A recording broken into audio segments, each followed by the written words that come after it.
खुलुमबाय बेयो बड'लेण्ड इंखं टेलिभिजन दिनैनि रादाबखौ फरायदों आं रिंकु बसुमतारिया दिनैनि गाहाय रादाबफोराव दं रन्जन दैमारिखौ जोबथेसालिनिफ्राय उदां होआब्ला बिटिआर गोरोबथानि बेसेन गैया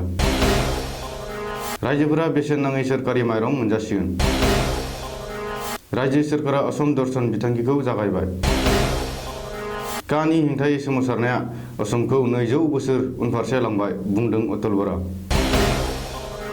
आरपि शर्माया कंग्रेसआव मुं थिसनबाय राकेश रसना क'क्राझारनि एसपि बिबान रुजुनबाय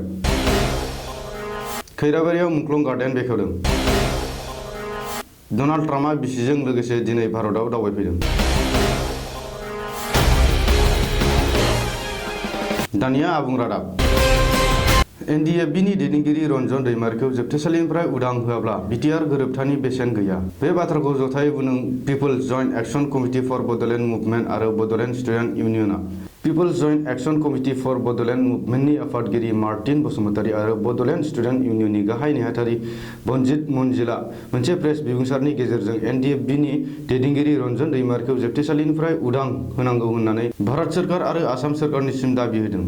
प्रेस बिबुंसारनि गेजेरजों बुंबावदों दि गोजोन सावरायलायनायनि गेजेरजों हाथियार गथायनाय आरो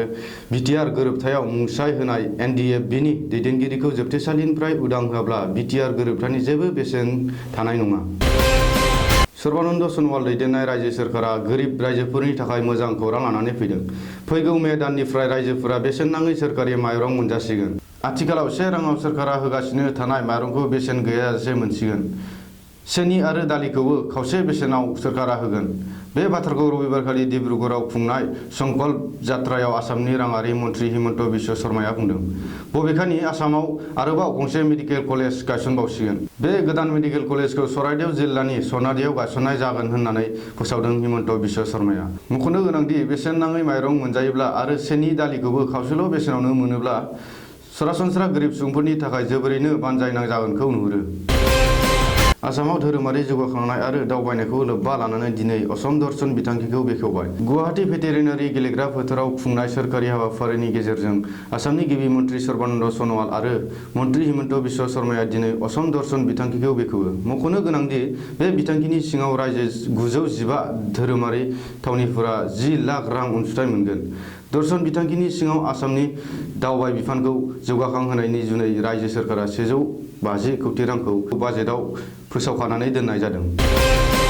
नोगोरारि सोदांनाय आयेन एबा कानि हेंथायै सोमावसारनाया आसामखौ 200 बोसोर उनफारसे लांफिनबाय एजेपि आरो बिजेपिआ डिब्रुगड़आव जथायै खुंनाय संकल्प जात्रायाव बे बानबुंथिखौ होदों एजेपिनि आफादगिरि आरो मन्थ्रि अतुल बराया बबेखानि रायजोआ गोदानै ओनसोलारि राजखान्थि पार्टी सोरजिनानै मुलाम्फा जानाय नङा 2021 नि बिधान सभा बिसायख'थियाव बिजेपि आरो एजेपिआ जथायै खनसेबाव सोरखार खुंगोन होननानै दाबि दैखांदों अतुल बराया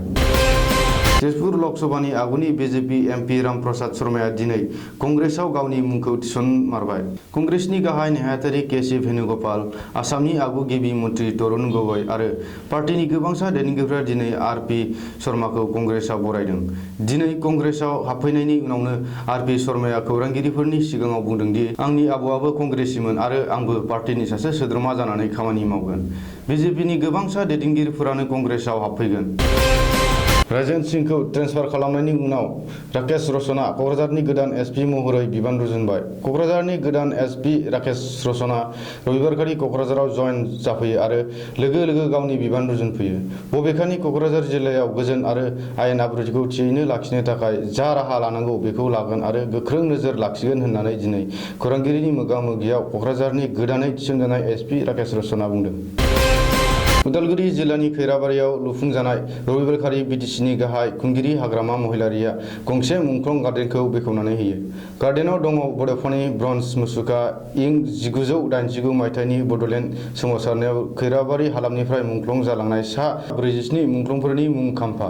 30 फुट गोजौ टावार खुदियाफोरनि गेलेनो हानाय बायदि बायदि आगजु आरो समायना रमायना बिबार बिफां लाइफांफोर 65 नं गलायगाव समितिनि एमएलए महेश्वर बर'नि दैदेननायाव जानाय हाबाफारिनि गेजेरजों मुंख्लं गार्डेनखौ बिटिसिनि खुंगिरि हाग्रामा महिलारिया फिथा हास'नानै बेखेवो मुलुगनि गोहो गोरासिन सुबुं आरो आमेरिकानि हादरगिरि डनाल्ड ट्राम्पआ बिसि